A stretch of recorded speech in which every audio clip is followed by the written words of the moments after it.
CCA member. Sean Bird, CCA member. And we usually say where we live. Oh, John McCaffrey. Crozet. Off of St. George. And I'm Ally Pesh, and I live on Blue Ridge Avenue. Costas Alvarez, I live down on 250. Mike Kunkel, I live on, in Quarry Farm. John McCann, I live in beautiful downtown Batesville. I'm Jenny Moore. I'm the liaison to the Planning Commission for the Whitehall District, and I live on Blue Ridge Avenue. I'm Doug Bates, I live on Whitehall Road. Brian Day, Emerald Ridge. Thanks. Can you just introduce that? Bill Fritz, I'm with the county. David Hanna with Albemarle County. Frank Paul with the county. Jim Crosby, Crozet today. Jack Roberts, Old Trail. Mike Under, Old Trail. Nina Shea, Wyatt Lane. Courtney Shea, Wyatt Lane. Scott Colbert, Western Ridge. Ray Grant, Old Trail. Jane Day, Emerald Ridge. Steve Bates, Whitehall Road. Jerry Fitzpatrick, Wayland's Grant. Anne Marie Gathright, Wayland's Grant. Todd Johnson, West Hall. Terry Miyamoto from the Crozet Trails Crew, and I live in the Highlands. Anne Wayne, Beaver Village. Juliet Perkins. Where do I live? Oh, St. George. Okay, and I'm with the Green Olive Tree. Paul Grady, I live at Beaches River. Katie Peterson on the trail. Jim Duncan, Parkside. Jordan Lang, County Police. Darrell Byers, Humboldt County Police. Mr. Martin, Crozet. Mike Marshall, Crozet Gazette. And Meg Bus. And Meg West. Jarman Scott. I'm fine. There's one chair here. There's three over You here. can also put one of those over to the lobby. All right, you never know who's this. Right, did everybody get a chance to look at the minutes? Motion to approve. Second. Second. All in favor of approving the minutes? Aye. Okay. All right, we've got a lot of do's to do, so we're gonna try to stay on topic and stay on time. And we're gonna start with David Hanna. But you can stand in the middle so you don't see that. Sure. Is this okay? Or, Yeah, you know, you can move the podium if you need it. It's on wheels. let me start by passing this around. There's one handout for tonight. I don't know maybe if you have it already. Let's say 1 or 2 copies. But please share those so that everybody has one of those.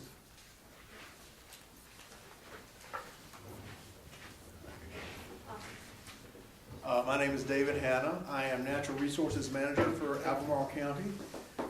We're here tonight to not talk very much, but to hear from you. The idea is to hear your thoughts and ideas about what we've put forth as draft proposals to improve stream health in the development areas of Albemarle County.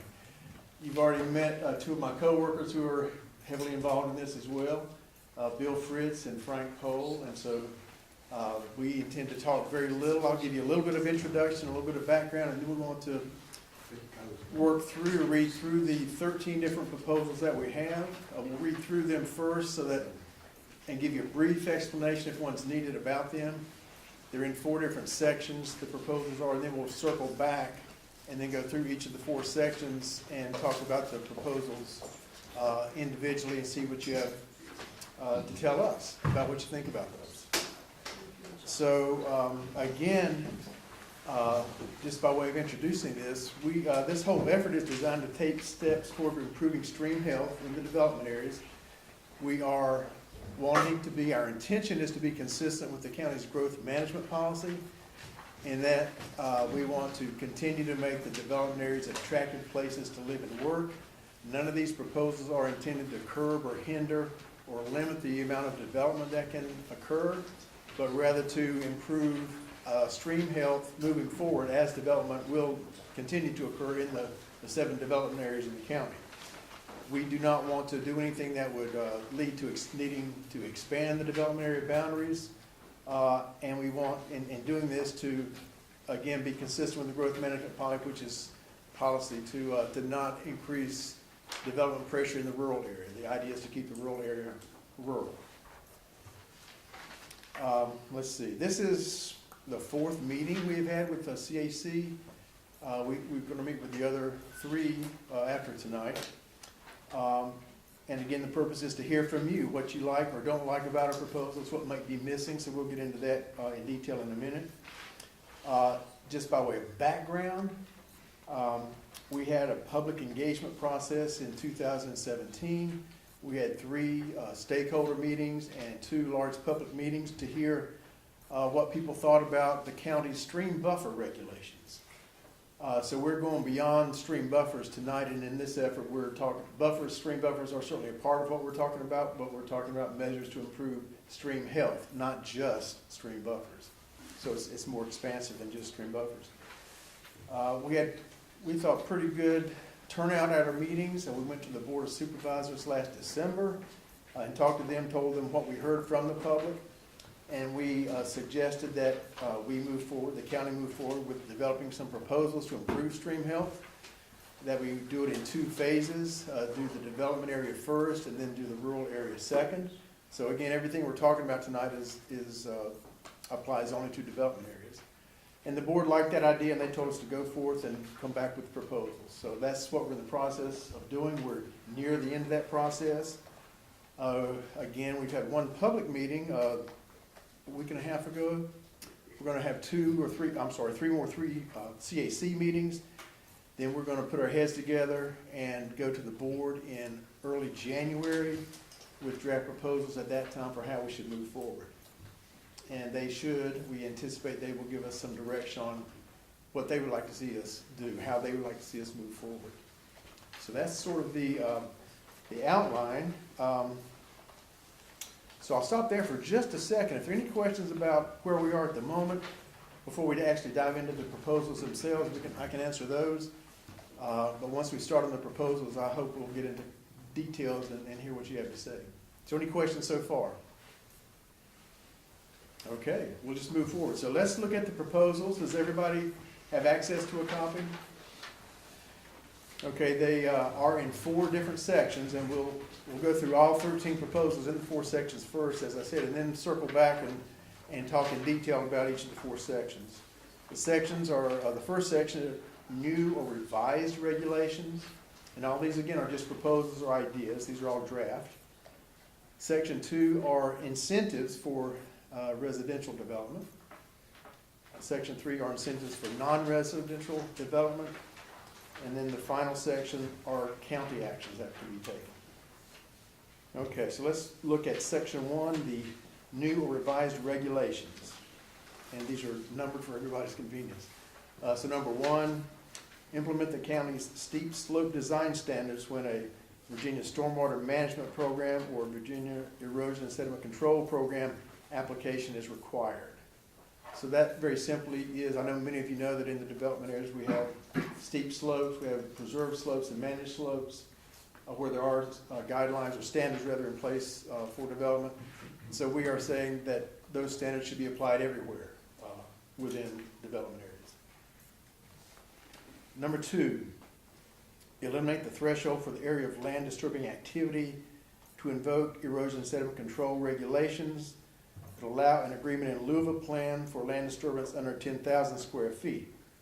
This would apply to any land disturbance involving a building permit, site plan, subdivision, or other activity requiring county approval, but still allow any applicant or project involving less than 10,000 square feet of land disturbance to submit an agreement in lieu of a plan.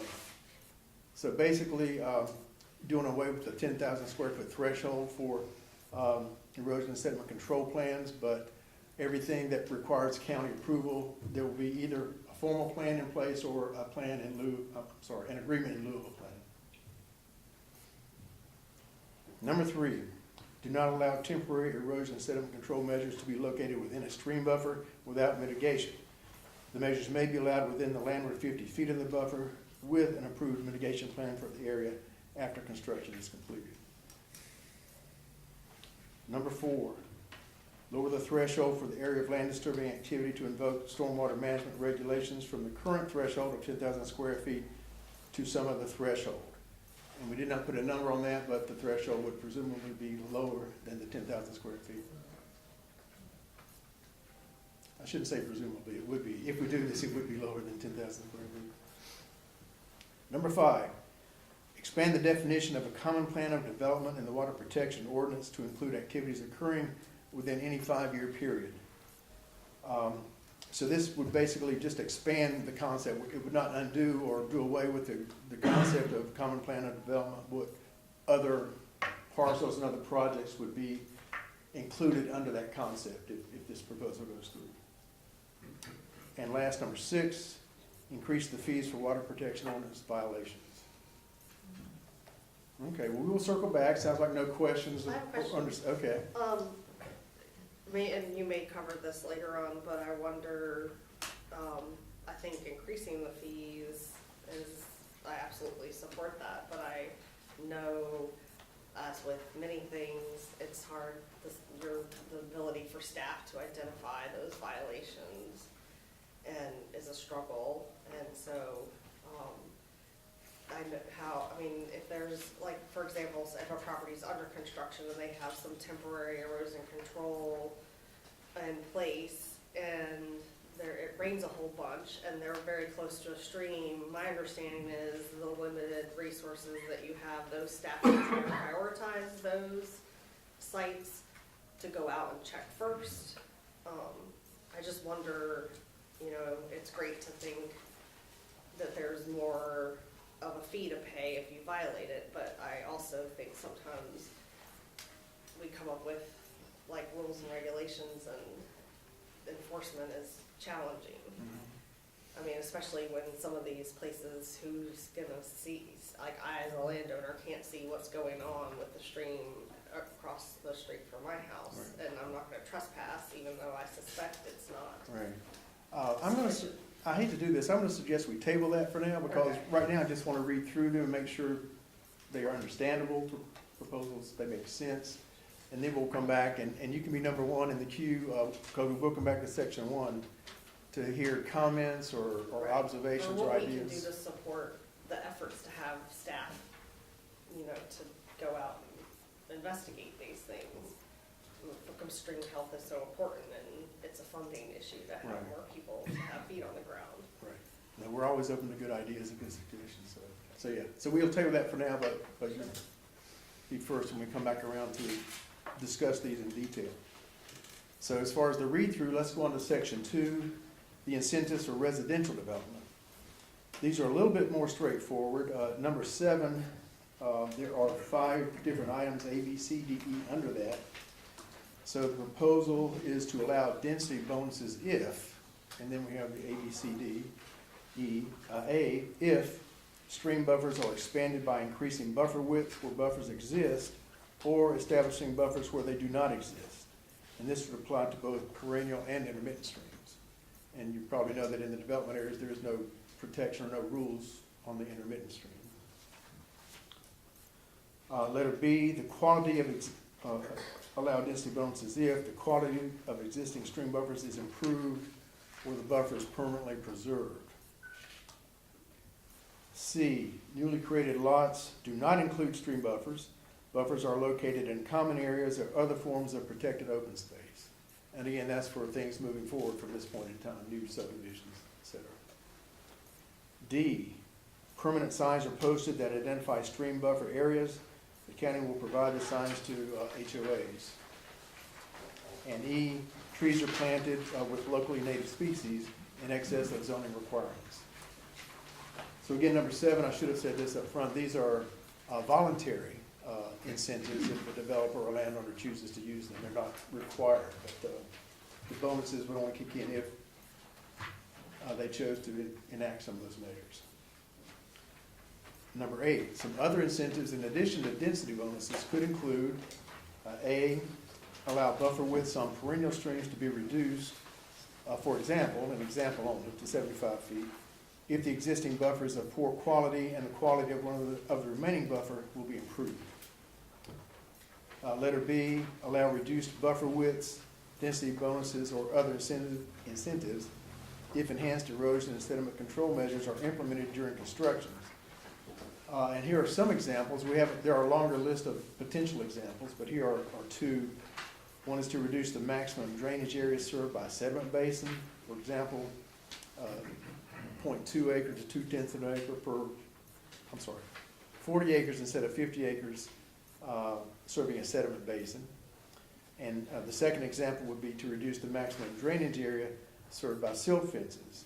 The example being 0.2 acres per 100 linear feet of silt fence instead of the 0.25 acres per linear feet. And again, there are other examples would add to that as possibilities, but those were two that I think are easy to understand. And then numbers 9 and 10 are similar. Number 9, require that all stormwater treatment be conducted on-site, or that any nutrient credits purchased from a nutrient credit bank, any nutrient credits purchased are from a nutrient credit bank located in Albemarle County in order to qualify for special exceptions to zoning requirements for density bonuses or cluster provisions. So we know we need to play with wording on some of these. The word requires a little bit of a misnomer. Again, this is a voluntary, or an incentive rather, I should say, it's an incentive. So in order to qualify for special exceptions to zoning requirements or density bonuses or for cluster provisions, the developer would need to buy their nutrient credits if they go off-site for mitigation from a mitigation bank in Albemarle County.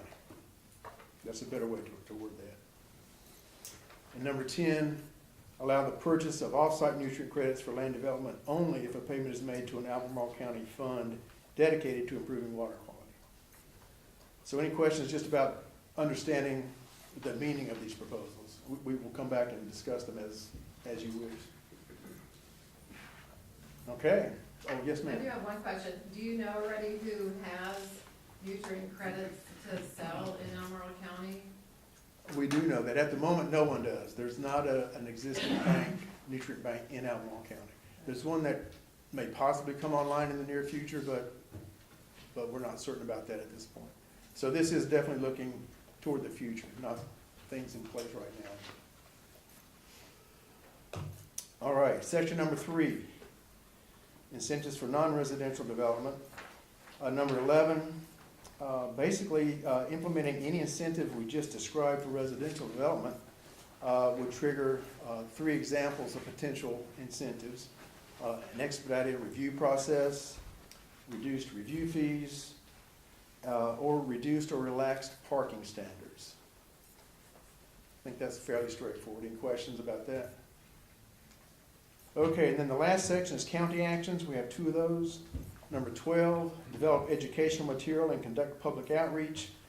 2 bullets under that, to explain the rules and regulations regarding stream health and stream buffers, be clear about it, provide clarity, and also explain and describe why stream buffers are important, what job they do, what function they fulfill.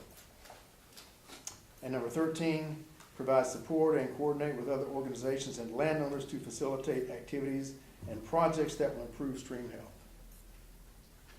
Those are pretty straightforward, I think. Hopefully no confusion about those. Okay, then, well, let's go back to section number 1, the first 6 proposals. And we'll start with Jenny since she had an idea already, but Bill and Frank and I will try to answer. We definitely want to take in any thoughts and ideas you have and try to answer any questions that you have. So let's go back to Jenny. She was talking about number 6. Do you want to? I don't know if I have an answer to it, I just know. The idea is enforce more. Right? Right. Increase or make enforcement easier. Yeah, I mean, I think the idea of, like, for example, if it's, if a building permit costs more than a fine for not getting one and tearing down a building, then, why not just tear down the building and then be like, whoops, and pay the fine than to get built. So I like the increased fees, because then that sends a message to the person that we have these expectations. But I think with all things, the staff's ability to enforcement, I think you have people who go out and are checking And then is it a report-based, a complaint-based system that would have you identify a violation? Well, it's definitely complaint-based in some regards. I don't know, Frank, do you want to say about the systematic or Sure. the way things are addressed? So currently we have inspectors, we have 5 inspectors, 3 of them are VSMP inspectors who go out to the sites. And they do their rounds. So we have a map that shows we're supposed to inspect these every 2 weeks. It's difficult to do that. They have 130 plus sites that they're supposed to be inspecting. They're not all active, so some of them are just dormant.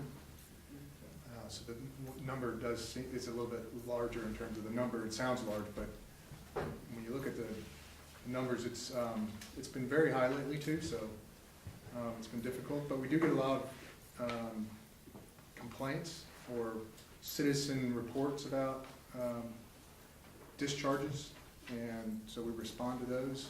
They can't be everywhere at one time, so it is an issue. Where do you see most of these violations in areas such as Crozet? What would you identify as an obvious violation? On a construction site, you may have silt fence that's not installed properly or has failed. And you would inspect those routinely, is that the idea? Correct, and and the idea here on number 6 is that if there's a repeat violation, that we would increase the fee for the next inspection. So that we have inspections that are based on a fee. They're called fees, and it covers our inspector's time to visit the site. So if we have to go out there, if we go out there and we find a violation, and we issue a notice to comply, and then we go back and they haven't addressed it within us, we give them a certain amount of time. If they haven't addressed it within a certain amount of time, we have this happen occasionally, and our fee is $250 currently. So sometimes you hear, well, it takes $1,000 before you get their attention, right? Right. So if you, It's kind of Yeah, the silt fence probably costs a lot more than $250. well, the labor to do repair something might, so we're trying to figure out how to incentivize. I don't know if that's the correct term, but the idea is that there should be some escalation if they're repeat offenders. Well, your density bonuses sound like carrots. And I just think Jamie's right, you need pretty strong sticks to Yeah, I think the idea of density bonuses are for by right type developments, right? So all these are by right, these are not rezonings. right. So we have rezonings that have to go through a process of review, and you get these things without having to ask, well, you have to ask for them, but typically you can't put a lot, for instance, in a buffer for a reason. But for by right, you can. So how can we help keep the densities that were planned? That's part of, removing a lot, but allow them to maybe reduce the size of the lot so that they get the same density. So it's a win-win situation. I think that's the goal of what we're trying to outline here. Maybe a developer gets an extra lot if he does additional E&S measures. He earns some money to pay for those measures, but we both win, right? So the county wins on better water quality. Developer doesn't lose money. We don't want to increase housing prices either, so we're trying to be thoughtful on these incentives. But they may not be perfect either, so that's why we're here to ask. Quick question on that. And I guess it goes to number 2 then. You say that if it's by right, they can, they can build lots where they should, other people couldn't if there was a rezoning. So No, that's not what I meant to say if I said that. You still have buffers for by right developments. But number 2, you're picking number 2 specifically. So what I'm saying is, if I read number 2, these look like best management practices. And it says allow bonuses if they follow these best managed practices. I'm wondering why the best managed practices wouldn't be by ordinance, that you'd have to, they'd have to meet those standards. Well, the first section, so number 2, there doesn't involve bonuses. Would be a. He means section 2. Section 2. Oh, I'm sorry. Section 2. So what happens right now is if someone goes through a rezoning, often, sometimes, I'm not sure which is the right word to use, The proposal will include an enhanced buffer or show that the lots don't extend into the buffer, and that's part of the application plan that gets approved. And it's a rezoning, so we're not really talking bonus density, it's a rezoning. On a by right, unproffered piece of ground right now, if you come in and subdivide, say your minimum lot size is 5,000 square feet, you may have 2,000 square feet that's outside of the buffer, and the remaining 3,000 square feet is in the buffer. And that's absolutely permitted right now. You build outside of the buffer, but the rest of the lot is in the buffer. One of the proposals that we heard before, and we're trying to figure out how to craft and get the feedback on, is that you could make that lot, I'm making up numbers here, but you could take that 5,000, what would normally be a required 5,000 square foot lot, you make it 2,000 square feet, and you put the remaining 3,000 square feet into open space, which is what the buffer is. So you haven't, in that instance, you haven't increased the density at all. You've simply allowed a smaller lot, and you're clustering and getting the lot. So that's one proposal. And I think to clarify too, with the density bonuses with by right projects, the bonus can't allow the property to exceed that which is allowed in the land use plan, in the comprehensive plan and the master plan. That's correct, that's what the current bonuses say. But Right. one of the things we heard before in some of the other conversations is that would be potentially to consider, if you're using these environmental bonuses, that you could exceed the comprehensive plan designation. Let me back up and explain what's going on for people who may not know. If you have a piece of property that's zoned R4, for example, which is 4 dwelling units per acre, and it's in an area shown as low density neighborhood residential, which is 3 to 6 dwelling units an acre, you can't use bonuses to exceed 6 dwelling units per acre. You can't go past that. So if you have a piece of property that's zoned R6, 6 units an acre, and it's in an area designated for 3 to 6, there is no incentive to use a bonus at all, because you can't use them. You can't do it. The comprehensive plan is written, as I'm sure you all know, is written in various chapters, and the chapters are in order of priority, and the environmental chapter is ahead of the land use chapter. So one of the things that the board will need to consider is whether or not these, in providing incentives to achieve an environmental standard overcomes the density. And I don't know the answer to that, but that's one of the things we heard, we're throwing out there, and that's why we're out here doing what we're doing. So, can you sort of help me with where we are current state of affairs? Water quality, and are there any areas that you're concerned about that this would impact? Like where are we now, where do we want to go? The impact of this as far as, the implementation goal. So you have the various sections here. You have the sections 1, 2, 3, 4. The first section, which is new and revised regulations, a lot of that is getting towards sediment, with reducing the size when a plan is required or improvements are required, and requiring certain performance standards when you do grading. So that's really geared towards sediment, and that's sediment that's occurring not just adjacent to the stream. It can be considerable distance from the stream, but that's where it's all eventually going. I mean, where do we identify that problem to exist, or how are we with water quality currently? David can answer the question on water quality, but sediment is one of the main issues that we're trying to resolve. But it's hard to say it's a main issue, but it's a significant one that we were able to identify some solutions. Yeah, pretty much conventional wisdom is in the Ravenna, and in this part of the state, sediment is the primary problem. There are 4 TMDLs currently in place right now that overlap part of Albemarle County or occur totally within Albemarle County. So does everyone know what TMDL stands for or means? Total maximum daily load. So it's a process by which a waterway is impaired. That means it doesn't meet water quality standards, state water quality standards.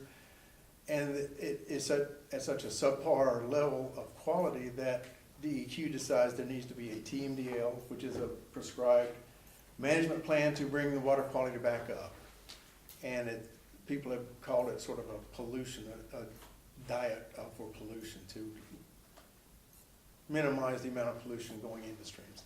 So we have 4 of those currently in the county. Another one is gonna take place or kick off soon. So that's one way to measure kind of globally or countywide. That's exactly what I'm asking, Right. just so we can put it Right. in context, I guess, with where we are. Yes, it's nice to know how dire these.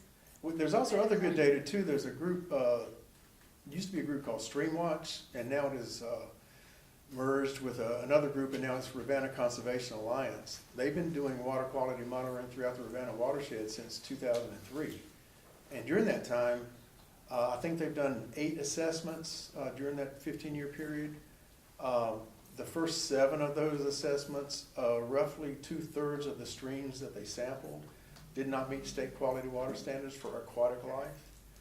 The most recent assessment, the results were a little bit better, but we don't really know if that's a true indication of water quality or if it's just sort of a blip in the series of assessments ongoing. But that's another good data set, at least for the Ravenna watershed. But looking at either of those data points, it's not encouraging. I wouldn't say we have good water quality countywide, but that's, and maybe more to the point, I don't know if this is where you're going, but it's very hard to do very site-specific water quality sampling and say the problem here is because of parcel X or property Y. That's very tricky and wrought with problems, and I don't think anyone would feel good about trying to do that. Yes? A couple of things. One, isn't the 100-foot buffer set by the Chesapeake Bay regulations? So you're talking about expanding or reducing them. Well, expanding them would be fine, but reducing them, wouldn't that violate the Chesapeake Bay Agreement? No, here in Albemarle County, outside the Tidewater part of the state, they're totally voluntary. Albemarle County does not have to impose those regulations. We chose to do that back in 1998. We actually had some restrictions prior to 98, but our water protection ordinance went into place in 98, and that's when we did impose these stream buffer rules. But we chose to do that, we don't have to. And we could not require anything wider than 100 feet. If we tried to get something wider than 100 feet, that would certainly, definitely be voluntary. Second part, on the violations, it just seems if you've got a multiple violation, instead of a fine, construction comes to a halt. It does Tell now. you mean It does now. it doesn't. Yes, if we have a serious discharge, Yeah. we have to judge what that means. So if there's a discharge, we call DEQ also, and they may come and they may fine, and they've been doing that here in the county, so we put a stop work order on it until the measures are repaired. It just seems like a much bigger incentive to comply than 250 or even 1,000.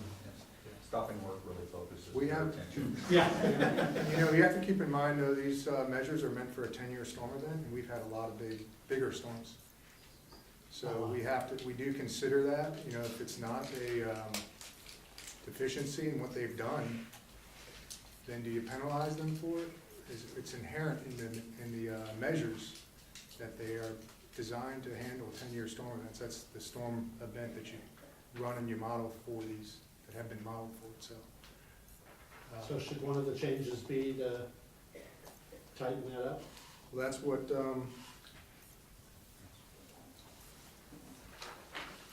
one of these already includes that, which is number 8, on the back, B, which is to require a 20%, basically this is a 20% increase for in efficiency of the measures. So we've done this in the county on some projects, have proffered this in the past for areas that are close to stream buffers or have steep grades, for instance, and so I think it can be done. It's just again, it costs money. So the idea is to have it as an incentive. You know, there's got to be something that I think is returned, in my opinion, to incentivize this. Thank you. Question. It says on the top of that proposal to improve stream health. So what form of measurement are you going to use to see if you're in fact actually improving stream health? I mean, you mentioned the one that was done by conservation with 7 or 8. I just want to know if we're implementing this, how you measure it to make sure it's better. Yeah, at the moment, the county's not planning, we don't have anything in mind to implement measurement ourselves. We are relying on the Stream Watch program of RCA at one level and relying on DEQs, which does statewide water quality assessments. And so monitoring the number of impaired waterways. I didn't mention that earlier. There are, I want to say 46 segments of streams in the county that are impaired, that don't meet DEQ standards for water quality. So we already have some measurements at a countywide level, and we'll continue to use those. If we find there's a need to enhance those, we'll have to find the resources to do it, but we don't have plans for that at the moment. Well, we keep track of now whenever there is a violation also. So that's, in our logs, we report that to DEQ yearly. So we could also, in the future, if these get some of these get passed, then we could see how it changes our violations, our number of violations and the severity, because we do have a ranking based on a warning, a notice to comply, and then a stop work order. So we should be able to tell over time if any of those particular violations go down. And that was something that how are you going to measure it? It was something that came up in the prior work groups that we had. And we didn't include it here because it isn't a regulation that would be done. But that would be something we could certainly include when we go to the Board of Supervisors to say, you know, what the potential future impacts might be on either staffing levels, to monitor if you had enhanced regulations, to monitor those, if you had enhanced fines, to monitor those, what fines you might be getting, fees you might be getting in to offset the staffing, and then what you might do long-term to come back and revisit to see whether or not you were achieving the goal that you were trying to get there. But that's something we can talk about. We just didn't include it in here, but it's something that came up previously. I have a question about number 3. So it talks about incentives for non-residential development, but then I guess I'm not quite understanding that, and particularly reduce parking standards. So For commercial properties, It's for non-residential development. but then it says implementing any incentive described for residential development triggers. So for example, if they were improving a buffer that was of limited value right now, so they were going in and doing something that wasn't otherwise required, there's a buffer and it's all grass or stone or the stream's degraded, and they go in there and they repair it and they plant it. One of the things that they could potentially do is request reduced parking standards. Things like, instead of having the length of the parking space being 18, could it be 17, could it be 16? We require 10-foot aisles in certain cases. Other jurisdictions have 10-foot wide parking spaces. Other jurisdictions use 9-foot parking spaces. So you could do those kind of things. And that would also potentially be helping to reduce your overall impervious area. So it would do that also. So they wouldn't necessarily have less spaces. That was one thing that was talked about.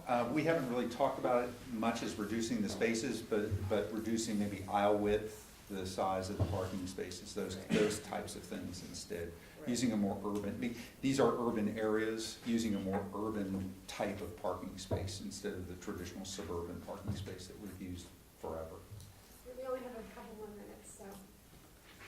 Is there a chance that with this set of changes, we could specify that unbuildable areas like buffers, stream buffers, cannot be used in the calculation for density?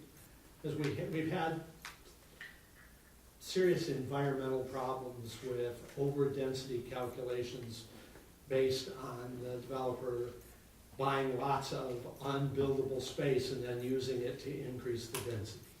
And it strikes me that while we're addressing water quality here, that we should specify that any of the unbuildable areas cannot be used in the calculation of density. We can pass that along. It's really a change between net versus gross density and how you calculate that. It's a very serious problem. Yeah. So we can Those are more planning issues. Yeah, well, yeah, it is more a planning issue than a water-related issue, but But your doing point, it for water purposes, But- I but think you're- it's Unbuildable land, Yeah. because it's to be protected. right, but your point is, we're trying to get to a point here with, where the They're stream really good. buffers are, that they're not Not impacted. Yeah, so agreeing with you, but. A quick question on transparency. Are the violations and fines, is that public record? And is there a place that we could point people to if they were interested on a particular lot and they were wondering if the builder's been I following? mean, it's not the available rules? online, but we can generate a report. So you call Just it contact errors. your office. You have to make a request, yeah. Mhm. You just call and make a request. Could you just give us a ballpark? Is Crozet a well-compliance community, or do we have our problems? Serious answer is every site has a problem. Every development site has problems. That's why With a community that has a lot of development sites, and we've got a lot of we've problems. got a lot, I mean, that's our number one source of pollutants in the streams is sediment. Okay, so, the sediment in this county gets into the water and it floats, becomes suspended and is difficult to remove. And that's why you see orange streams after rain events. So, and that's why I try to focus on that part of it as a way to improve our stream health. The first section. And to Yeah. boil it all down, what letter grade would you give our streams when it comes to quality right now? Do we have to give a letter grade? Yep. Because we're gonna hold you to it. And the Chesapeake Bay Foundation does that for the bay. That's what it is. as a whole. If you go by the data we talked about earlier, the Streamwatch data, it would not be a passing grade. Well, it depends on which stream also. But relative to the rest of the, so that's countywide, or Ravenna watershed-wide, I should say. But relative to the rest of the state, you have to compare it, apples to apples. So the rest of the state is not a heck of a lot better. I mean, there are problems across Virginia as far So as. we're an F, but it's okay, because everyone else is. But I will say it's hard to compare localities because we have a lot more sampling going on here than a lot of other localities do. So we have more data to work with, so it's hard to compare, Because we have a lot but, of construction maybe. that's true too. But if you do compare, we're probably a little bit below most other Just have like localities 1 minute in the to state. get this question then. Has the Licking Hole Creek sedimentation basin been dredged? No. No. No. Well, it was supposed to be dredged at least 5 years ago. And I had Greg Harper and you and the rest of your staff out to my property about 4.5 years ago, I think, to look at the erosion that had been happening downstream from the Licking Hole Creek sedimentation basin on my property. Sometime before the derecho, I live at the bottom of a horseshoe bend. Sometime before the derecho, a release valve waterway got clogged by debris. And so the erosion has gotten much, much worse. On May 30th, I had 6¼ inches of rain. The hole that the rain left, I could drop 2 large school buses in and still have room left over. And that's not the worst part of it. Since then, I've lost enough soil down the river to the Ravenna Reservoir to drop 3 more school buses in. So it's increasing exponentially. And I need some relief. That, I don't have a resolution for you tonight. I don't have an answer for you. That topic has come up. I'm not sure what the current, there are different organizations talking about what needs to be done, if anything, at that reservoir. We don't have a clear-cut answer to give you tonight. I apologize for that. I do remember visiting your property.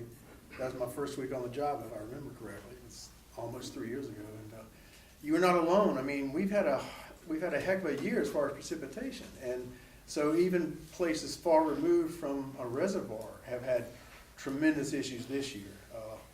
And that's probably only going to increase if climate change projections are accurate, which most people believe they are. Then precipitation is going to continue to be an issue, especially storm events are going to continue to be an issue in the future. So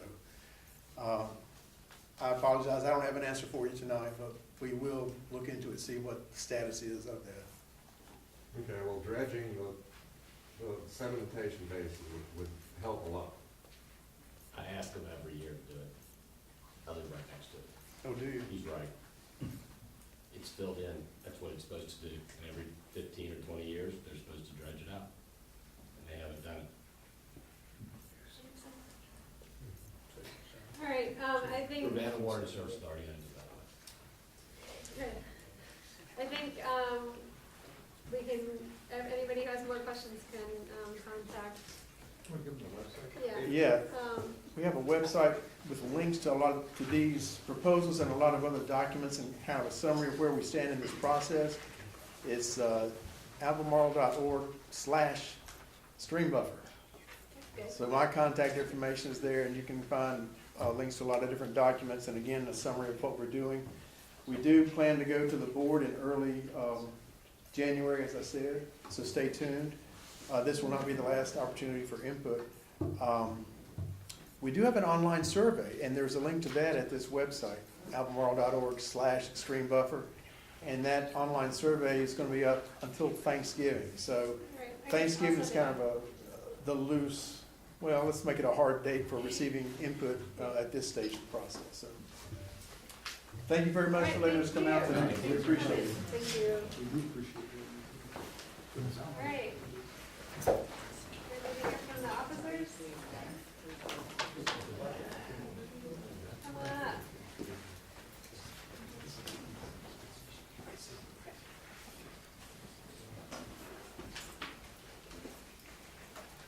Good evening. Thank you guys for having us out here this evening. Really appreciate that. So just a quick introduction of myself and Officer DeLand back there, and then we'll start to talk about what's happening in your portion of the county. My name is Darrell Byers. I'm your Blue Ridge District Commander. The county is broken down into two districts. There's the Jefferson District, which includes the northern portion of the county and the eastern portion of the county, and the Blue Ridge District, which is the southern and the western portion of the county. I was born and raised in Albemarle County. I grew up in southern Albemarle County in North Garden, and I went to Western Albemarle High School. So when I got this assignment and they said, you're going to go to the Blue Ridge District, I was ecstatic. I was like, I know people, so let me go out there, please. So I'm the second generation officer. My dad retired from Albemarle County Police Department as a detective, and was the first second generation officer to come and work at Albemarle County. I started my career at the University of Virginia Police Department. I worked there for 3 years and then transitioned over to the county.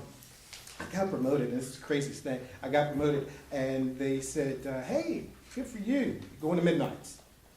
Wow, okay, good deal. And then we're fortunate enough to get promoted again, and they moved me to evenings. And then I've just kind of progressed it in the department, where I've worked in every division in the department. So I have a pretty decent perspective as it relates to the police department. I've had occasion to work in internal affairs, which answers directly to the chief of police, and I was also the public information officer. So that was pretty unique in and of itself as well. And I was a detective sergeant in investigations during the Hannah Graham incident. So we've got a wide perspective as it relates to kind of what's happened in the county and where we are. So I come to you tonight bearing good news. You guys, I don't even know what it is, maybe it's an anomaly or whatever, but you guys have really good crime rate out here. It's low. And I was talking to our crime analyst today, and I was saying, Jenny, do we have anything? Like, I need something to tell the people. And she was like, nope. She said, we got nothing. We got no crime trends. We got nothing. And I was like, that's awesome. So I am happy to report that you guys are really doing the right thing. I do want to say this, just in case you're not, because it is holiday season is upon us. And if you guys are not following us on Twitter, please follow us on Twitter, because we do this thing every night called the 9 p.m. routine. which reminds people to go out, take your valuables out of your car, and lock your door. So that's one of the things that we do every night. So if you're not following us on Twitter, please do. Or just remember yourself to go out and lock your door, so, because this is the time of year that people are going to be coming around to different neighborhoods, pulling doors or whatever to try to see if they can get in the cars. So I'm sure that you guys know about geographic-based policing, right? Pretty good, guys? Got some head nods, that's awesome. So I'll give you kind of an update of where we are as it relates to geographic-based policing. We started this thing in 2011, and we wanted to break it down kind of in 3 phases. The first phase was just kind of the implementation, making the officers used to things. I will say this, that there are 2 things that officers hate. That is change and the way things are.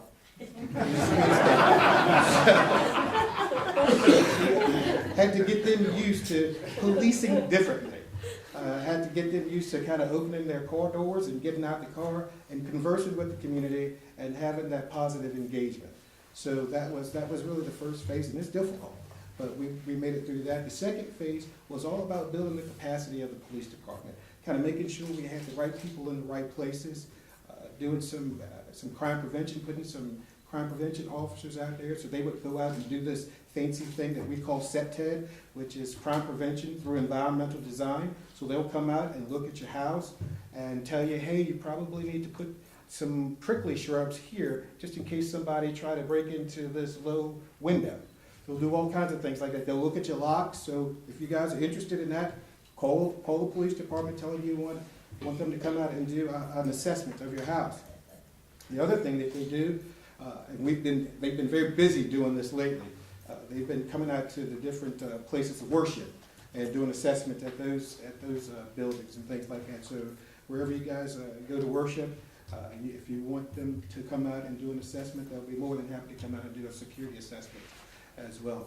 So then we started looking at, okay, we got that capacity built. We need more capacity. We need more SROs. We need more school resource officers. We need people in the schools so we can positively impact these kids. And so that was one of the things that we wanted to accomplish as well. And obviously we wanted to kind of build the capacity as it relates to patrol officers. More officers on the street means a safer street. But I'll tell you what else it does. It decreases our response time when it comes to us responding to calls for service. And that was one of our projections. One of the things that we wanted to do is keep our response times low, particularly when it comes to priority 1 response. And that's when Costas, you know what I'm talking about, but that's when the dispatcher hits an alert tone, so there's a woo, and just like that too. But anyway, there's that noise, and then it tells us that we've got to get spun up, and we're driving with our lights and siren to respond to some type of situation. In the urban loop, we wanted to make sure that we had that down to about anywhere between 5 minutes and below. And I will tell you, when we instituted geographic-based policing, we were at 7 minutes and above just in the urban ring alone, and that's just bad. So now, if we look back on it since 2013, if we look back on it now, we're down to about 3 minutes, which is great. That's what we want to do. When we started looking at some of the rural areas, we were looking at, we wanted a 10-minute response time, and that's pretty good. You got to think about the way the county is spread out. So just to kind of give you an idea of the western portion of the county, it starts in on the bypass by Canterbury Hills and runs down Garth Road and comes all the way out here. So that's pretty significant size of square mileage, 2 people responding. So that's just something to kind of remember. So we're always looking at how we can improve that as well. I can tell you that we were well over 10 minutes, about 15 minutes, and we're now down to around about a 7 minutes response time as it relates to the rural areas. So that's just kind of fantastic as it relates to that. So we're getting to places when we need to get there and trying to help people as best we can. Then we transitioned into phase 3. And phase 3 of geographic-based policing basically is us kind of decentralizing. So you know, we live in the county, you pay taxes. You guys don't really want to pay money for us to build another building here and another building on the north side or something like that, so we could basically have police districts. So we did a poor man's way of doing it. So if you drive through Old Trail, we have a satellite facility out there. It's not manned all the time, but if you see a police car outside of that facility, there's probably a police officer in there doing some work or something like that. If you need to report something, go up, knock on that door, and you can have a conversation with them, especially if you need to report something. We encourage that. We have one on the south side as well at Yancey Elementary. So we've been just trying to, we've been trying to take advantage of the space that we have. So, and that's the best way that we see to do that. The other part, as it relates to phase 3 of geographic-based policing, is what we call the accountability phase, and that's basically putting officers in squads. So they work with the same supervisor the same day of the week all the time, and they work in the same sector. So you get to see whomever at the Wyatt store, and you get to see that same officer all the time. And if you want to converse with that officer's supervisor, it's going to be that officer's supervisor all the time. And that's great accountability on our part, because for me as a district commander, I can say, hey, yep, you're the one that I need to talk to, and I don't have to guess who was working, what sector they was working, or whatever. So it really works well for us as it relates to that. And that's just kind of geographic-based policing in a nutshell, and how it's worked for us, and the things that we would like to continue to do in the police department. I can tell you that, and this will just give you some quick numbers. As we look and we do our strategic planning for the police department, we try to go out, most businesses say try to go out 5 years. I think it's prudent if we probably stay a little bit below that 5 years, just because it helps us to be more realistic. So we try to do our strategic planning for about 2 to 3 years out. And we brought in staff, county staff, to talk to us about population growth and designated growth areas. And so when we started to look at this, we were like, oh my goodness, this is wild. So as a county resident, I'll just tell you this. So as a county resident, there's going to be a boom happening at Polo Grounds Road, and they've already started. I think the first thing that they're building there is a skating rink, an ice skating rink. That's already started, and then it's just going to be a housing boom that's going to take place there. And there's also going to be some commercial businesses that are large-scale commercial businesses that are going to take place there. Now, and then we come to the southern portion, and that's right there by the police department on 5th Street. And we've already seen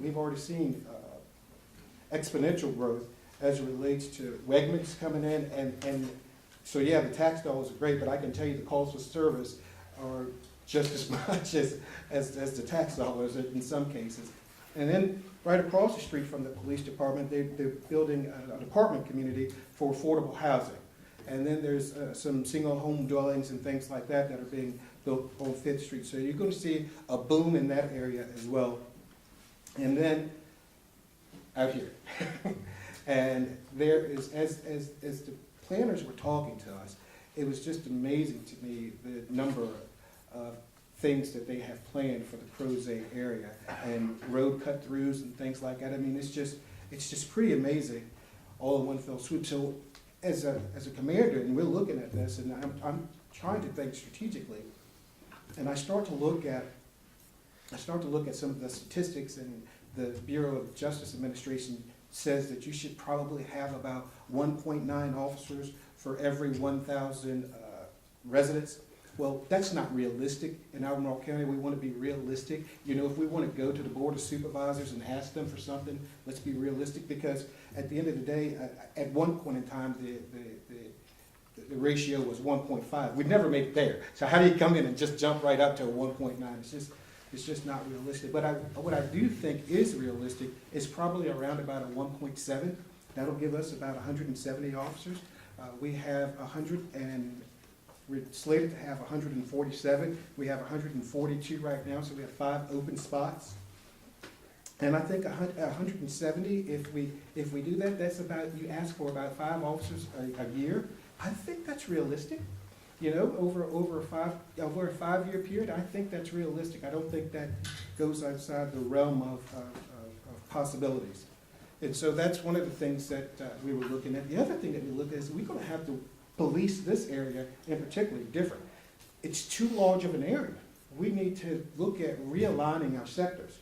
So we're looking at, you know, calls for service, where the most dense calls for service are, and kind of making sure that we've got officers that are going to be housed in those areas almost all the time versus, you know, somewhere where they're not really getting calls for service. They still need to see the police because it's important that you see the police, but they're not getting those calls for service like they do in some of the higher density areas.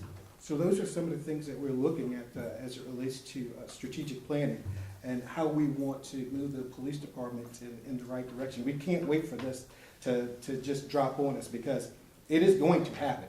It's not a matter of when or if, it's a matter of when. And it is going to happen, and it is going to happen soon. So that's kind of what we're planning for at the police department. So I did want to leave some time for questions if people have questions as it relates to how we're doing things and what business we're doing in the police department. When you say 5 officers a year, what does an average officer cost?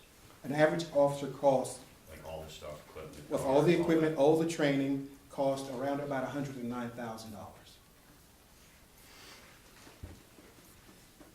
Yes, ma'am? Hi there. How are you? It's fine. Can I put in a big request that you all reinstigate the Citizens Police Academy? I went to it several years ago and it was phenomenal. It really gave a great oversight of the police department and what you're doing and the different squads and things like that. You know, if it's a disaster, you know, all these kinds of things. If you can possibly do that, I highly recommend it. It is very worthwhile to as many of the community leaders and what all to go to this Citizens Police Academy. So we as leaders of the community can work with the police department. And I think that's very important for our community growing. Done. It's already done. We did it. Just, did you know I'm the district commander. I can make those decisions like that. We reinstituted it about a year and a half ago. So we've had. Why didn't I hear about it? I'm not sure, but obviously we need to do a better job of communicating. Exactly. Yeah. Because I didn't know about it. Because it's really a great job, and I want to encourage a lot of people to go to it because it has so many good parts of the police department, and I appreciate all that y'all do because you all have many sectors, or workstations, or whatever they're called. Sure. I should know that better, but anyway. That's right. That's a quiz later. It's okay. Yeah. Well, I tell you, the students at Western thought it was real interesting that I was a graduate of the police academy. I left off the word citizen. Right. And, they behaved themselves. Very strategic. I like that. Yes, sir. I'm delighted to hear that you're able to get home in the evening now. But I am curious as to what keeps you up at night. I will tell you, and it's interesting that you say that. My goodness. I will tell you right now what keeps me up at night. What keeps me up at night is the unrest that's in our neighboring jurisdiction. And what bothers me to no end, and I'm not even kidding you when I say it really bothers me to no end, is that I'm going to get a call where we've had a request for mutual aid, and you can't say no. You can't say no when another jurisdiction calls you and asks you for help. And one of our officers are going to go in and practice what we do on a daily basis under our policies and procedures, and they will be crucified in the city of Charlottesville because their policies and procedures are not akin to ours. And I'm not saying that we are reckless or anything like that. I think we're very prudent in the way that we do our jobs. But they have I'll just be honest, they have a dislike, the citizens over there have a dislike for the police. And I can tell you that our practices would not be appreciated there at all. And that's what keeps me up at night every day.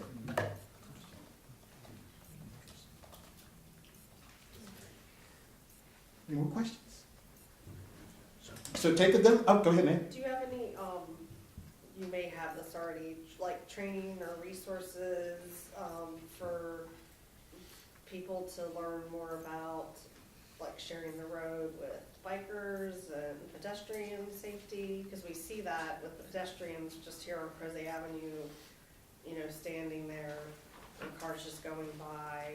And I think some of the streetscape maybe was making it hard to see them, and that's been cut down some. Mm-hmm. But I know, you know, there's a lot of bikers that ride on the roads out here, and I think there's a misconception on some drivers' part about the need to share the road and, you know, good behavior on both sides. Do you have any resources? Sure. So I have 6 supervisors that work directly for me. They answer directly to me. I say we're a team.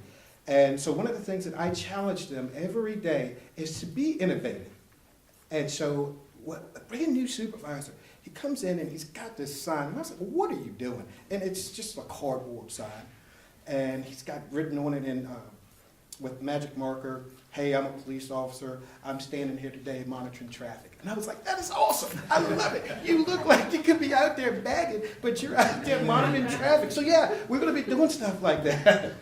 Coming soon. Giving him dollars or That would be a bribe, and we can't do that. I do want to say one other quick thing, is that we do have volunteers, Jim Crosby is one, we do have volunteers at the police department, and they do a wonderful job for us. So, just another plug, if you are going on vacation and you need your house checked, you want somebody to come by and check your house, we have volunteers that drive around, and that's what they do in the county. So you just go, you can go on our webpage and do it, or you can call into the police department and do it, and it's just called a house check. They'll come, they'll walk around your house. They don't carry guns, but they do carry, I think they do carry pepper spray just in case there's an animal out there. But they don't carry guns, but they'll walk around, check the windows, check the doors, and make sure everything is secure.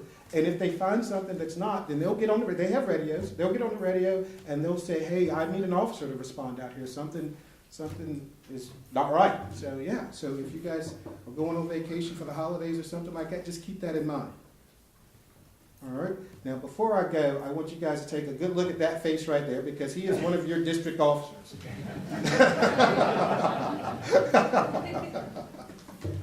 Well, good. Thank you guys for having me. I appreciate it. Thank you very much. All right.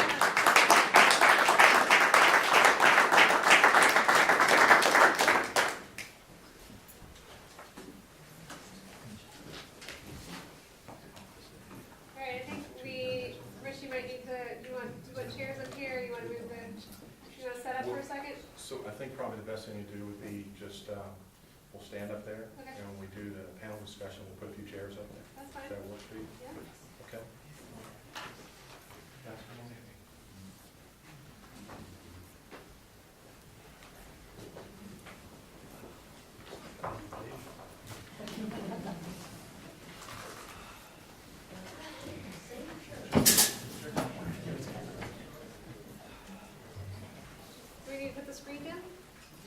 Yeah, you can put it down, that way we don't have one less thing to do.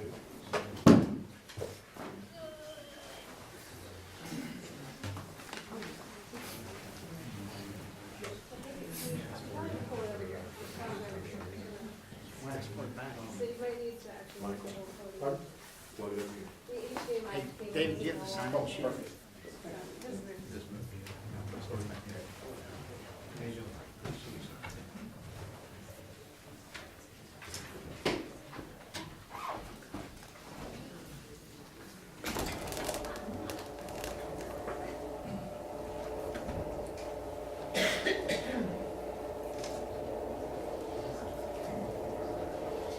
All right, well, real quick, while they're getting the thing set up, I had mentioned next meeting not having topics, but since then I have had a request from somebody who's applying for rezoning.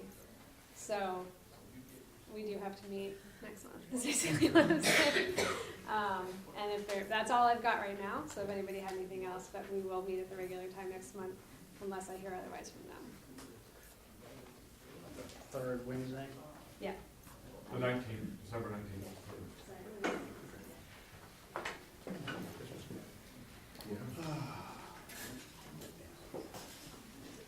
Yeah, the 19th.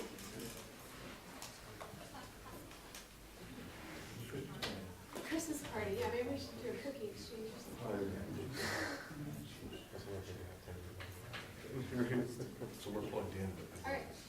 But it's- Oh, the things, I might need somebody to grab a librarian for me, because I'm Oh, not, yeah, okay. thank you, Tim. Thanks.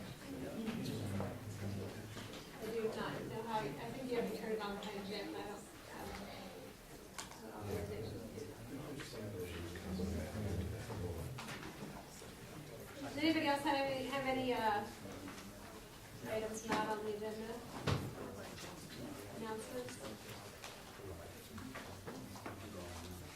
Just a reminder that the DCI 5K is on Saturday yeah. morning. It'll be brisk, but you can come out and run. Nice. We'll warm you up. Also, I am meeting I'm with, at a booth. there's the CAC chair meeting with the county on December 6th, so if anybody had anything you want to read it, say at that meeting, let me know before then. Could we put the report of that on our next agenda item? Sure. Good. Yeah, definitely. You know, talk about the water quality, it might be nice to invite the people from the stream watch to give a report on what the quality of water is, you know, in and around. That's great. Yeah. Since they're the only ones doing it. Yeah.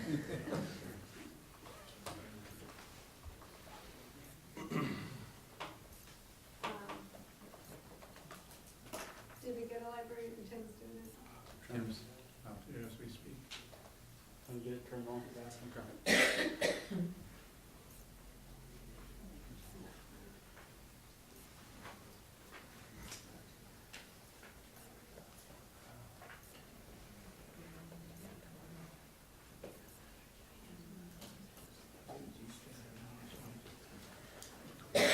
So is there a DCI meeting this week? The public meeting, I don't, it would be the first Thursday in December. I don't know whether it's scheduled or not. If it is, it'll be over at Crozet Pizza. What's the course? It goes St. George Avenue and around somewhere?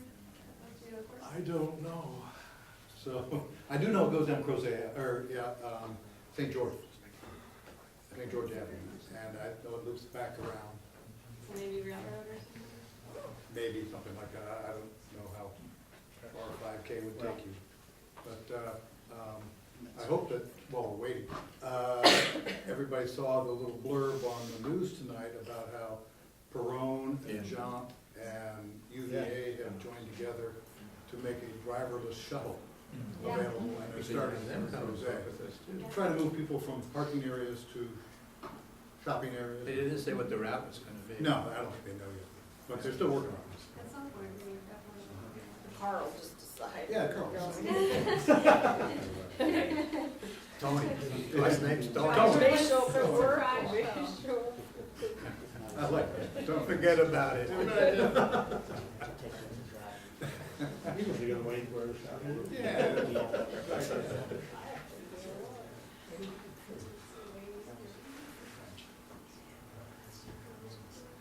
You may have to unplug the cable and plug it back in.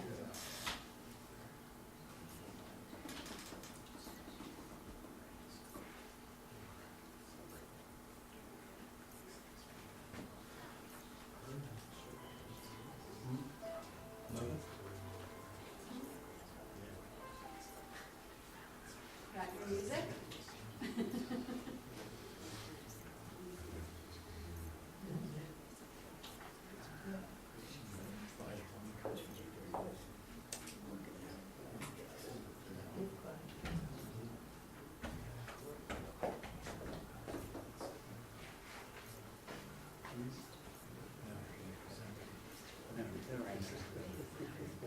You too. You know, my property. Somewhere. Sunday. Okay. Sunday. But I'm all the way left. The second 3 PM on December 2nd, Sunday. Santa Claus will be there. Santa Claus will be there. Has a little southern accent, but other than that, Are you gonna let the beard If go? you haven't been, you should definitely go. It's a fun time. December 3rd? Second. what they did last year was they had the ice princess. She was standing by the kids, so she had a little microphone, and Santa Claus had an earpiece. So she'd ask the kid what his name is, she would tell him. By the time he got to Santa Claus, he'd go, "Hello, Jimmy." Talk about being good. 3. 3 o'clock. Yes, I'm sure. Tim, do you have announcements? Do you have any announcements? Sure, I'm just trying to pull up the website to move forward. Like Joanne Perkins said, So, there's a, so the Crozet Park has their Winter Brews Festival on December the 8th. And you can go to CrozetBeerFest.com to get your tickets in advance. And there'll be special perks to the first 1,000 tickets sold. And it's a fundraiser for the Crozet Park, which is your local community park. It's not supported by the Albemarle County taxes. It's a park local to this with its own 501c board, so encourage support for that. And I think we're down to only 3 left in the state like us. Yes. As mentioned, the Christmas parade is December 2nd at 3 p.m. And it lineup is at the Wayland Drive in Crozet, and then it goes to the fire department house. Those are the two I know of. And Sandy will be there at the firehouse, right? Yeah. excuse me, with the parade, if local businesses want to be in it, how does it? You actually, for the Christmas parade, you just show up. You just show up. There's no sign up, you There's just no show sign up up. before, like, I think they say 2. You have Well, yeah, you 5 just show up at minutes. Wayland Drive and it's kind of, get right in line. Yeah. Okay, I finally got to work. Okay, all right. Well, some of you here know me, some of you don't know me. So what we are intending to do today is to talk to you about our plans here in the Western Albemarle area for 2 new divisions of the company. Our renewable energy labs, really innovation labs, so it's really all innovation, and also the Renewable Energy Academy that we're doing. Our company is really focused around 21st century education. So we're really focused on taking education to the next level for anybody from age 6 all the way up to age 70. Okay, so there's no age limitation here. There's no age maximum here. Okay. So what you're going to see from us today is something pretty straightforward about how people learn differently in the community, how they can learn, how youth can learn more, how adults can learn something. And so our mantra is putting today's generation on the path to create a way to power the future, to build technology not bound by current constraints. Okay. Everybody feels constrained in technology. They're intimidated by technology, or they're consumed by technology in their hand, at the touch of their hand. And so our company is intended to make us as a company listen to you and you listen to us so that you can learn and then so that you can innovate, so you can build something, so that you can grow and you can change as a community and as an individual or as a business for that matter. So that's really the mantra of our business. And so I'll share a copy of this deck with the press or the CCAC if you'd like. These links take you to the different areas of our website, and there are 2 divisions of the company. Again, you'll hear us reference it as REA. So these academies are going to be all over the U.S. You'll see that later in the deck. They're all over Europe, Asia, and Africa, and we have plans for all those locations. But again, the mantra of our company is that we learn and you learn But in order to learn, we have to listen to understand before we reply. Us, we have to listen. You have to listen. We learn from each other. We then innovate together. We build something together. And then we change and we grow as individuals, companies, and communities. And then you operate your innovation. If you're a business that wants to build your own innovation, you build that in our innovation labs with our help. If you need a patent, we get you through the patent process to get your patents done. If you need a prototype built, we can help you build your prototype.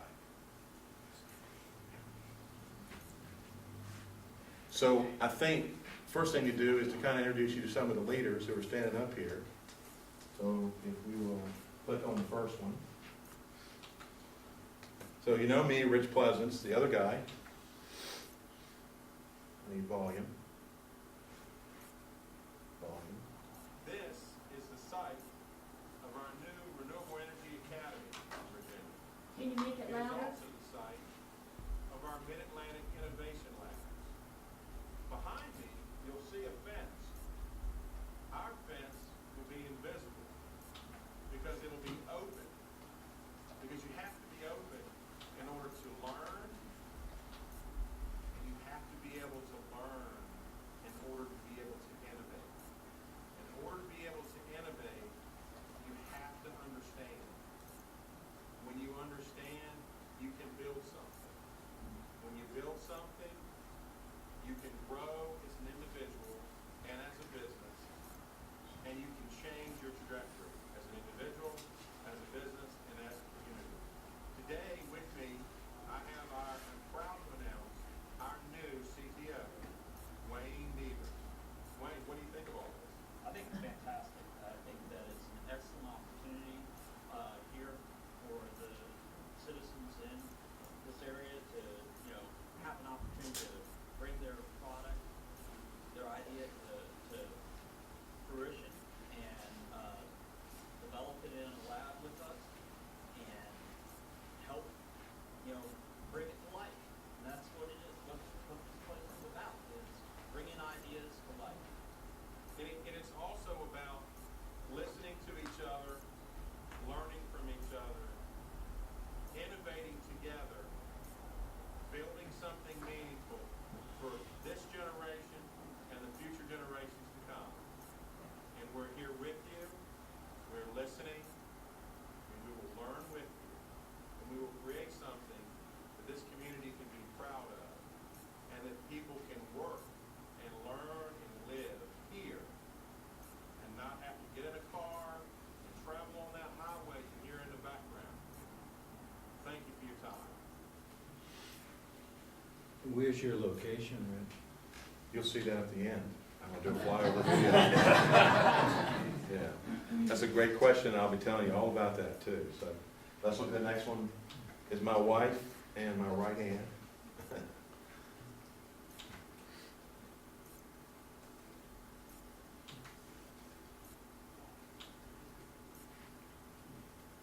Hi, I'm with Pleasance Industries. My name is Holly Pleasance, and I am the Chief Financial Officer. We have currently been in business in the Crozet area for the past 4 years, and we are looking for many, many more years to come. We are currently working on 2 new divisions within Pleasance Industries. Our first one is the Renewable Energy Academy, with our goal of opening mid to late spring of 2019. Our second division is the Mid-Atlantic Innovations Lab. We have acquired property within the area and looking forward to many adventures to come here. Currently, we are working on a project with solar in Senegal. And last but not least, my son, Katner, who's 11, who is our youth director of training for the Renewable Energy Academy. I'm the director of youth training at Pleasance Industries. My job is to make learning renewable energy fun and entertaining.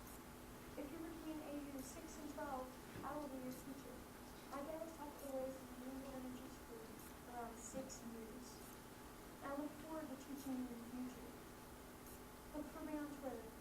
My account name is kettner@pleasanceindustries.com.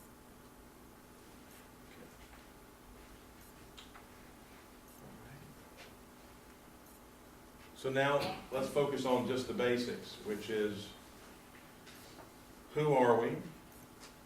Where are we doing things? What are we doing? Why are we doing it? And how are we doing it? Okay? So who we're doing this for is for the kids in the community. When I say community, I mean the whole community, not just the subdivisions. I'm talking about the tenement houses along the railroad tracks. I'm talking about the people that cannot afford to pay their power bill or their gas bill in the wintertime here. They need jobs too. So when we talk about community, we're talking about the talent here that today drives to Charlottesville or Waynesboro to work, but they don't work here a lot. They get on that highway and they drive to Charlottesville. So what we're doing here locally, domestically, in late spring in 2019 is in Crozet. Technically, it's in Greenwood, so you'll know where that is very soon. We're going to be opening a Renewable Energy Academy and an Innovation Lab in Detroit, Michigan. The goal is to open that by the fall of 2019. Tallahassee, Florida in the winter of 2019. Austin, Texas, the spring of 2020. And Pueblo, Colorado in the summer of 2020. So this is, again, 2 new divisions of the company. We have a manufacturing company in Japan. These are 2 new divisions of a Virginia S corporation. Okay? So in our foreign LLC side, which are foreign LLCs that are being stood up underneath the Virginia S Corp, we are doing a solar farm east of Dakar, which is a tourist spot in Senegal on the coast. And what we're doing there is we're taking that entire community off the grid and using the native citizens to build the academy and the innovation center. And we're giving them jobs there. In Northern Ireland, we're working with a group called Northern Ireland Invest. Northern Ireland Invest, their job is to attract businesses from the U.S. to come in and do really cool things in Northern Ireland, which has the same corporate tax rate as England. So they're not like Ireland proper. So in Northern Ireland, they have a tax rate of 19% corporate, where Ireland proper has a corporate tax rate of 12%. And they're giving us a lot of incentives. They're actually finding the land for us at a very low price. And they pay for all the initial training up front of all employees of these 2 locations, 100%. And they pay 40% of the ongoing training, and they supplement and pay 20% of all the salaries in perpetuity. It's an incredible investment for small businesses opening in a new country for the U.S. So what are we doing? So we're trying to free kids' natural curiosity, which in a lot of ways can be stifled in the public school system using an old-style learning system. You sit at a desk, you listen to a teacher, sometimes you do some interactive things. So our focus will be around their natural curiosity, interest in technology and the environment to assist them to become a subject matter expert. There are actual Department of Commerce research that says many new jobs in the next 10 years will be vocational jobs. They won't require 4-year degrees. So many of these people will work in vocations, which are the future vocations. So if you're today an electrician or a plumber or somebody who wants to learn how to do solar or how to do wind turbines or how to do home automation, you can retool your skills. If you're a kid and you're 6 years old, you can learn something about renewable energy. You don't need to wait until you get to high school. So this is happening in Brownsville, this is happening in Henley, this is happening in Western. So here locally in the community. So when I say renewable energy, I'm talking wind, solar, wave, all the types of renewable energy that you know of, okay? Why? Well, we want to make renewable energy personal, natural, enjoyable, and we want people to understand where the future is going. And we want to create a workforce for folks out there and prepare them also to go to college. So today we got a guy sitting in the back room that I've known for 4 years. His name is John Miles. He runs the wind program at James Madison University. So John and I think you and I have been talking for probably 4 years about this. So John will be actively involved with helping us vet the curriculum for the wind program in this academy to support getting folks over to JMU into the wind program. So that's something we're doing there. We will also be partnering and working on that with Virginia State University.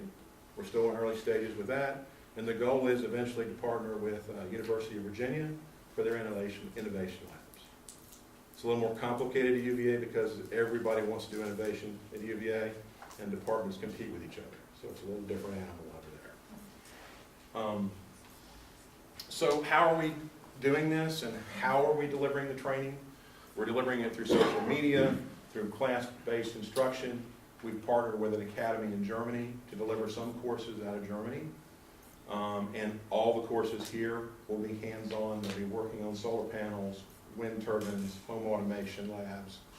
So if you know how you go over to Henley and you see that wind turbine up there, it's 35 feet tall.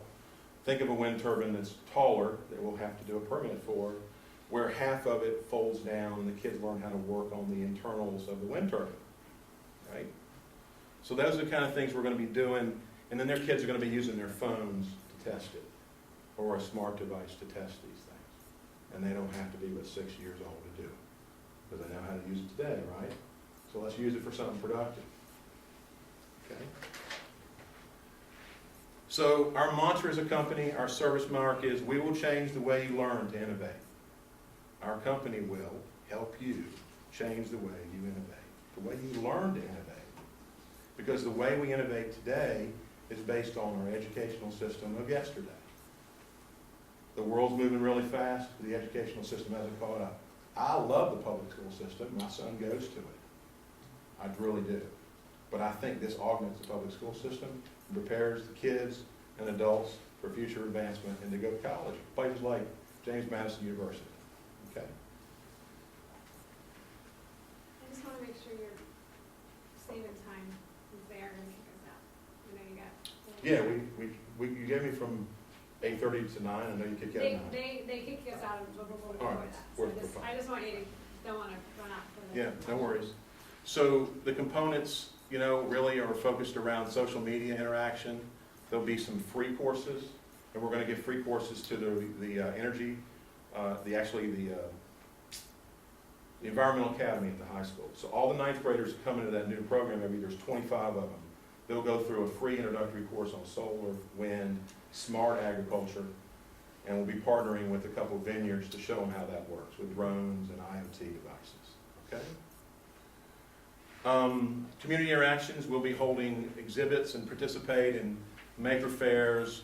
We'll do some stuff with Destination Imagination, and John, I'll have to look to you to help me integrate with those guys to make that work.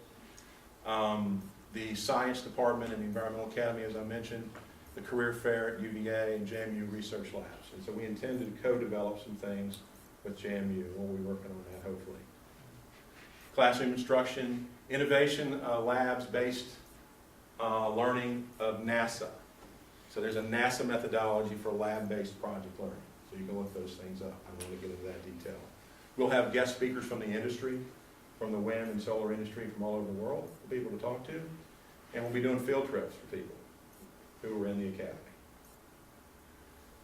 So we do have a social media presence on YouTube and Twitter and Instagram and Facebook. And like I said, all those free courses. We'll be doing free courses on home automation today to explain those things to people. We'll also be doing a phone app that will be free for the community where they can track the badges they earn when they go through the academy. And they'll also be able to track their progress through their curriculum for their certificate, things like that. And then we'll be doing do-it-yourself tips, cool stuff to try at home with home automation and other things like that. Conversations about energy topics, doing like a quiz, things like that. But it'll be a subscription-based model for the academy, so there will be renewable energy certified courses like NABCEP. NABCEP is a certification for solar. And American Wind Energy Association has another set of certifications. There are other international wind industry certifications. And so we'll be videotaping classes and improving curriculum and program of instruction and through accreditation. And the goal is to provide preparatory courses to feed the local college system or to change the workforce dynamic for existing professionals. Okay? Then we'll do sneak previews and insider stuff to let you know what we're doing for some of our own integrations in our innovation labs. And we'll do some community interaction where we come out and do a regular update with you. Not in this meeting, we'll do it somewhere else. We'll do it maybe over at Greenwood, over at that roller rink over there or something. If there's an old roller rink, we'll go do something over there in the community, right? We'll be partnering with folks like Apex Clean Energy. In fact, I got a phone call from their head of one of their professional engineers that does the wind farm operations yesterday. I don't think I see him in the meeting. He was going to try to come tonight. And so I know those folks from Susan Steinmart introduced me to them 4 years ago. That's Apex Clean Power out of Charlottesville. Okay? And Segura, I think people recognize that name. And Alt Energy is another company that's up and coming. We'll be providing training for folks to go work for those companies. Okay? We'll do exhibits. We got swag today, some hats. We got all kinds of stuff. And every kid and adult that goes to the event will get some sort of swag from the company. And they'll get badges if they're kids. So they'll get a badge program through that. We're going to sponsor some robotics things. I'm thinking about doing some things with Perone Robotics with their car, the smart car stuff, self-driving cars. And we are going to be doing some work, like I said, with the middle school, with the STING sessions. Got them to agree that once a month, myself and or other folks in the community that have a background in this area talk during that 45 free minutes the kids have in school. And they learn something new. We get on a whiteboard, no phones allowed, and we solve problems together. Okay? It's a great thing you can do for the community once a month in the middle school. The middle school is not too soon for them to learn how to solve problems. Yeah, 5 minutes till we close the meeting room? Yeah. Thank you. So, 20 minutes to 9? Okay, all right. So classroom instruction, high levels of hands-on activity, lots of whiteboard interaction, modular classes. We use a certain methodology for design, implementation, evaluation, and improvement, and again, the accreditation that I was mentioned to you before. Innovation labs, our approach is if they come, they can build their own innovations. If you come, you can build your own innovations. We'll help you build the prototypes and get the patents. We'll facilitate project-based learning for the academy teachers, academy students, and we'll be doing research work hopefully between UVA and JMU closer, and patent assistance and UL testing. So if you have to connect it to power, you have to get UL testing requirements done. Okay. So we'll have guest speakers, field trips. These are some of the places we'll have field trips to. Maybe we'll go over and see the JMU wind program over in Harrisonburg. So we'll do those sort of things. So you want to know where it's going to be, so I'm going to tell you that.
so they can have a life here that has some permanency. So after these kids, age 6 to 12, are educated for the next 6 or 1 year, when they graduate from high school, these kids will be prepared for the 21st century better than any Ivy League school related to innovation. When they graduate, they can work here, they can innovate here, they can build something here, and they can add to the value of the community by raising the standard of living for everybody in Crozet. Thank you.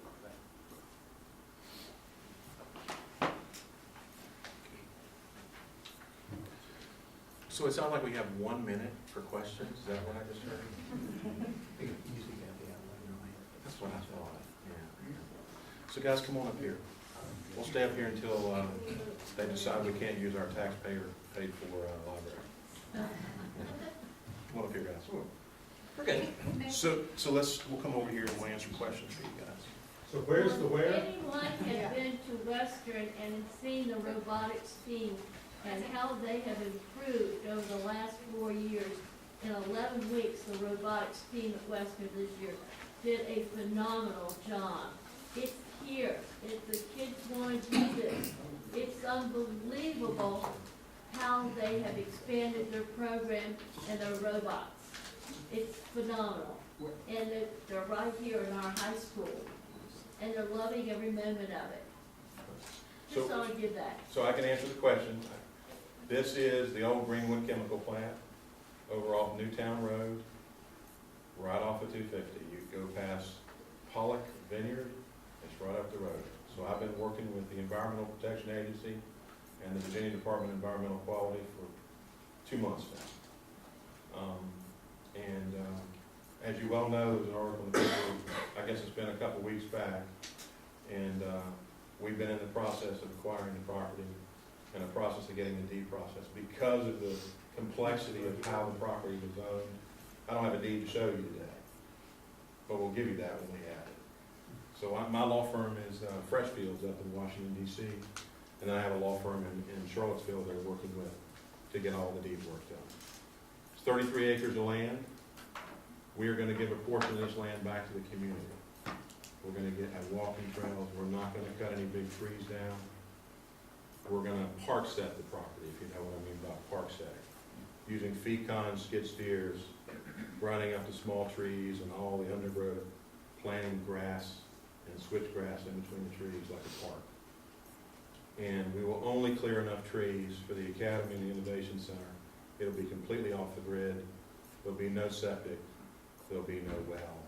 It'll pull water out of the air with atmospheric water generators, and it'll pull water off the roof into rain barrels, and it'll have solar and wind that power the building, that charge a bank of batteries in the building, and the entire facility will be off the grid. I wanted to give you that information first. We're trying to partner with a hotel to put a hotel in there and put the hotel off the grid. First hotel off the grid. And to do some really cool stuff with a smart bed that cleans itself. We're going to be closing in 10 minutes. That cleans itself. Okay? With ultraviolet light. So when you walk into a hotel room today and you sleep in a bed, there's a likelihood that there's bed bugs in that bed. So all those mattresses have to come out of those places in hospitals and hotels.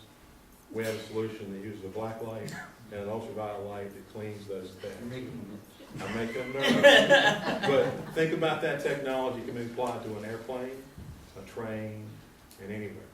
So we're proving out that technology in the labs. And I've talked enough because I want you all to hear all the folks here from the company. I'd like to introduce some of them.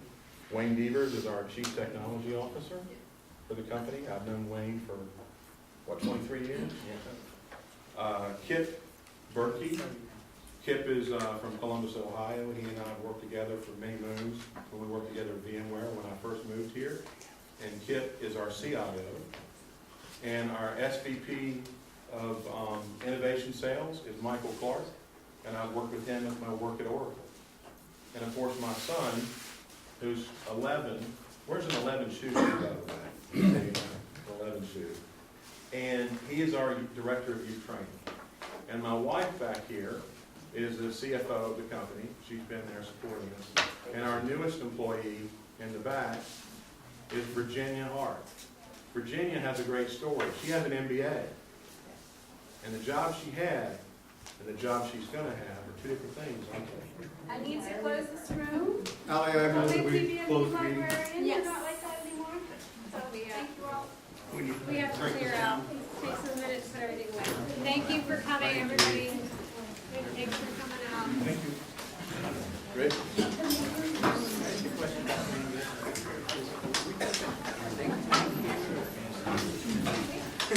Oh,